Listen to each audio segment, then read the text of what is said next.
কোরআনুল কারীমের সূরা বাকারার মধ্যে আছে, কোন ব্যক্তিকে জিনে ধরলে, ভূতে ধরলে, যেরকম সে এলোমেলো কথা বলে, আউলা জাউলা কথা বলে, চোখ টোক বিভিন্ন দিকে ঘুরায়, মাথা মুতা লাড়ে, কসম আল্লাহর কোরআনে আছে, আল্লাহ তাআলা বলেন সুদখোর কিয়ামতের দিন এইভাবে মাতালগ্রস্ত, জিনে ধরুই না ভূতে ধরুই না মানুষের মতো দাঁড়াবে। আল্লাযীনা ইয়াকুলুনার রিবা লা ইয়াকুমুনা ইল্লা কামা ইয়াকুমুল্লাযী ইয়াতাখাব্বাতুহু আশ-শাইতানু মিনাল মাস। কোরআনে সূরা বাকারাত আছে। আল্লাহ তাআলা বলেন সুদখোরের পরিণতি হবে, সে দাঁড়াবে এই অবস্থায় যেন শয়তান, জিন, দুষ্ট কিছু তার উপরে আসর করছে, এরকম মাতালের মতো, মাতালের মতো। এজন্য দয়া করে এটা বুঝতে শিখেন। প্রসঙ্গক্রমে বললাম এটা ভাবতে শিখেন। কেন আপনি হারাম রোজগার করবেন? কেন আপনি হারামের রাস্তায় যাবেন?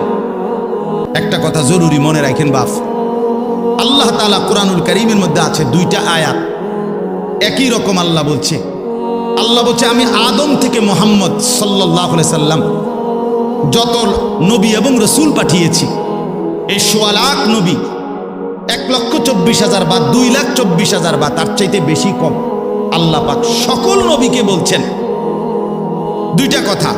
এক, তোমরা হালাল খাও, অতঃপর আমি আল্লাহর বন্দেগী করো, অতঃপর আমার বন্দেগী করো। ইয়া আইয়ুহার রুসুল কুলু মিনাত তাইয়্যিবাত ওয়া আমালু সালিহা, হে রাসূলগণ তোমরা হালাল খাও এবং নেক আমল করো। আল্লাহ নবী সাল্লাল্লাহু আলাইহি সাল্লাম বলেন উম্মত শোনো, হে মুমিনরা তোমরাও শোনো।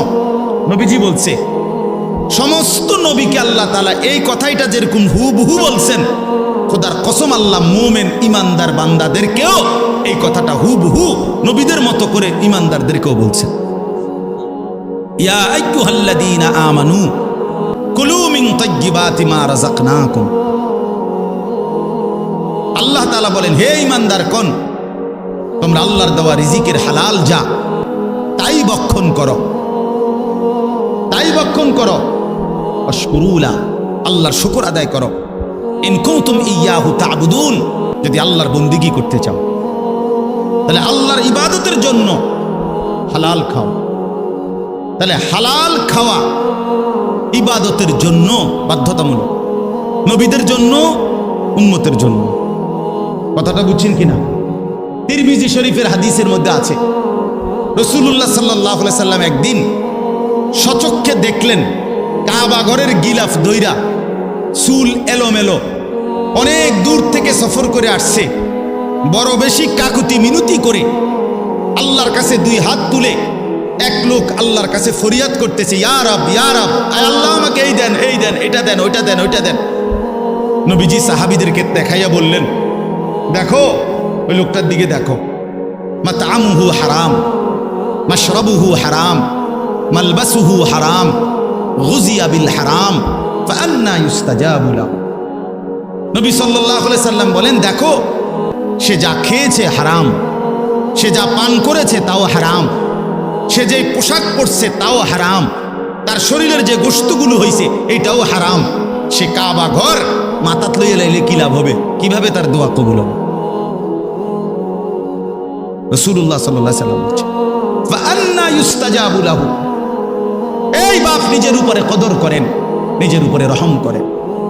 যেই সন্তানের জন্য, যেই স্ত্রী পুত্র পরিজনের জন্য হারাম খাইলেন, সুদ খাইলেন, ঘুষ খাইলেন, মিথ্যা বললেন, চুরি করলেন, ওজনে কম দিলেন, কাস্টমারকে ঠকাইলেন, বাটপারি চিটারি করলেন, আল্লাহর কসম, আল্লাহর কসম, আল্লাহর কসম, আখিরাত তো মিলবেই না, কবর তো মিলবেই না, দুনিয়াও মিলবে না।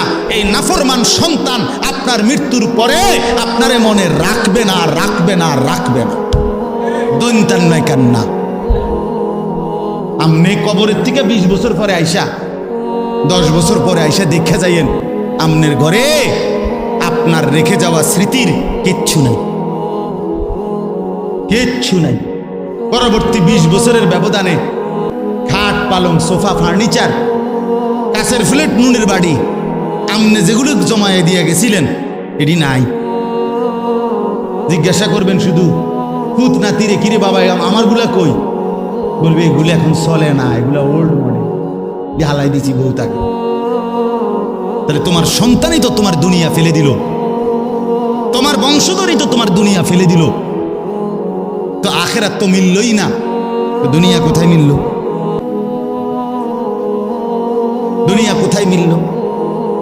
এই জন্য আল্লাহর দোহাই অনুরোধ করছি, কোনোভাবেই জিফুত ফালনের লেগেও সন্তান বংশধর ফ্যামিলি পরিবারের মুখে হাসি ফুটানোর জন্য ওদেরকে নিজেকে জাহান্নামের আগুনে ফেলে দিয়েন। ওই মুখে হাসি ফোটে না, ওই মুখে জাহান্নামের আগুন পুড়বে, আগুন পুড়বে।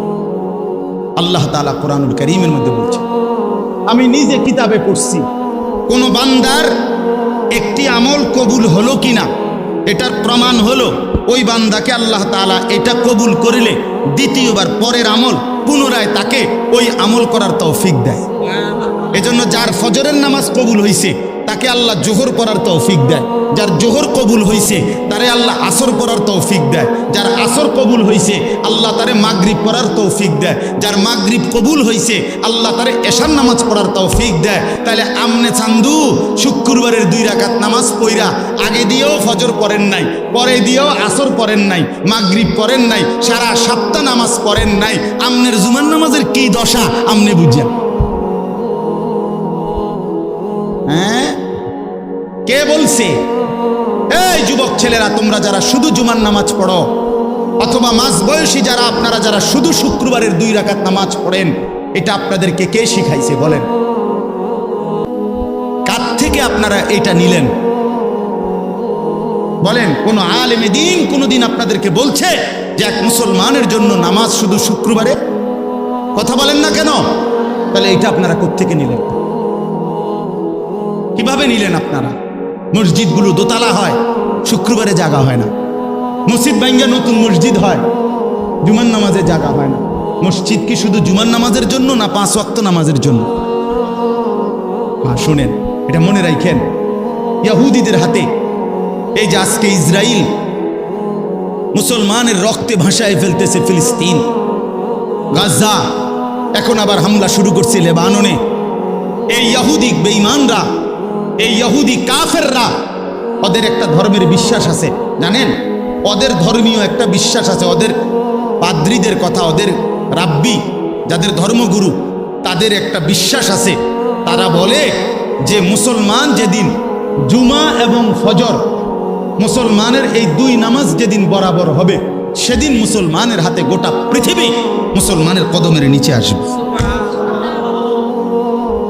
কোন নামাজ? জুমা এবং ফজর। আমি নিজে কিতাবে পড়ছি। হ্যাঁ, ইমানের বিজয়ের জন্য, মুসলমানের বিজয়ের জন্য ফজরের নামাজ জরুরি। তাহলে এরপরে কি কথা থাকতে পারে? আল্লাহর কথার উপরে আর কি আবেদন হইতে পারে? এই জন্য ইনশাআল্লাহ এরপরে আপনারা আর যেটুকু সম্ভব হয়েছে বসছেন, এইবার স্বেচ্ছাসেবক ভাইরা জিম্মাদারি আদায় করে, আদায় করে যেটুকু কেউরে বসাইতে পারলে বসান, আর না যা কোনোভাবেই জায়গা দিতে না পারলে ওনাদেরকে বলেন সামনের বছর আসতে। সামনের বছর ওনারা যেন আগে আগে আসে, তাইলে ওনারা আইসা আগে বসে। এবার তো শিক্ষা হয়েছে যে আগে না আইয়া ভুল হয়েছে, ঠিক না? আল্লাহ তাআলা আমাদেরকে বুঝ দান করেন।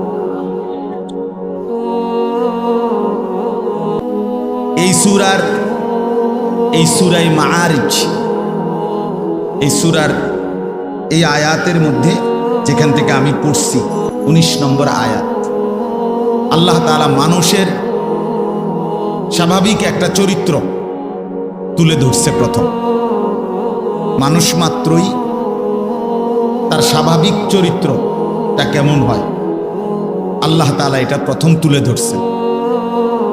এরপরে সেই চরিত্র থেকে পবিত্র থাকে কারা, মুক্ত থাকে কারা, এরকম গুণাবলী সম্পন্ন কিছু বান্দার পরিচয় আল্লাহ তাআলা তুলে ধরছে। অর্থাৎ